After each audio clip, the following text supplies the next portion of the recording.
3 flights that are going out tonight.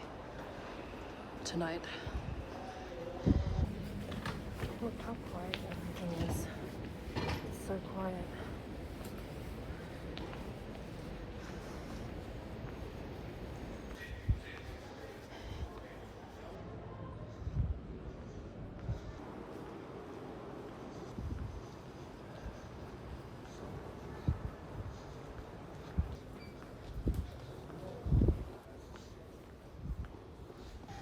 Okay, so I just got past security, past immigration, check-in as well. It's quite a tedious process. It's very, very quiet. It honestly feels like I think there's about a good 4 flights that are flying out from Sydney tonight. If you are flying out from Australia, what you have to do is you need to get an exemption from Home Affairs. You fill out a form and provide reasons as to why you should be leaving the country. So the only way that you would be able to be granted exemption is if you were already living overseas at that point of destination. So once you've got approval, what happens is when you get your flight, that's all confirmed, you get the approval from Home Affairs. When you do get to Sydney Airport, what I would suggest is that if you are an Australian citizen, my suggestion would be to speak to one of the workers here, because what happened with me was that when I was ready to check into my flight and check my luggage in, I didn't realize that because I had an Australian passport that you actually needed to get approval, further approval from customs. You need to provide them with the email to be able to leave Australia. So then once you've got that form, you'll need to go then back to the airline that you're meant to be checking into. But yeah, that's probably, if I knew that, I would have easily cut off at least 40 minutes of my waiting time. The UK government has a health form to show where you're going to be isolating for those 14 days. And then when you are going through to get your passport scanned or stamped, that's when you provide them with that customs form stating that you have that approval to be able to fly out of the country. Yeah, I'm not sure how it's going to be when I go to Abu Dhabi, but yeah, we'll keep you posted. Oh,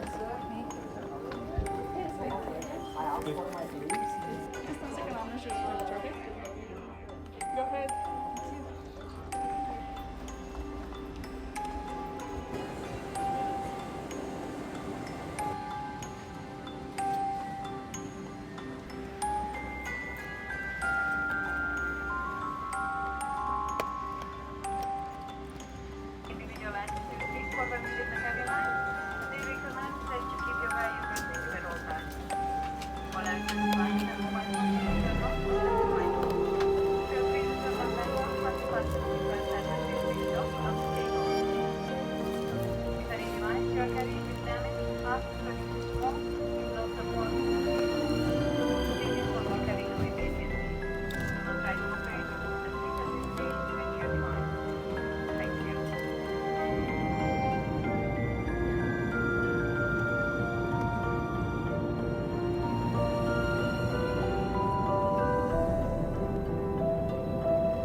It's really hot. So I'm in Abu Dhabi now. As you can see, a lot of the stuff is closed off. There's a few eateries here and there, but nothing. I would probably say it's operating at about 20% capacity in comparison to what it normally would be a few months ago. But yeah, it's very strange here. We landed in Abu Dhabi. They would go by section, so first class and then business class. So it was very a procedural, operational process. I had to fill out a form stating that I was healthy, stating that I wasn't having any COVID symptoms, and that's something that the flight attendants will take those forms back. It's weird. Yeah, just trying to process everything. Not really sure how to feel right now, but yeah.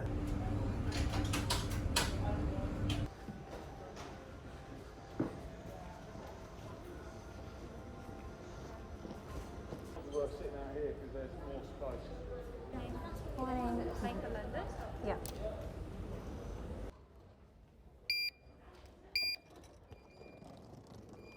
What I would do for this country, as we are doing the aircraft, after that we will see this aircraft.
Alright, so I am now at my flat.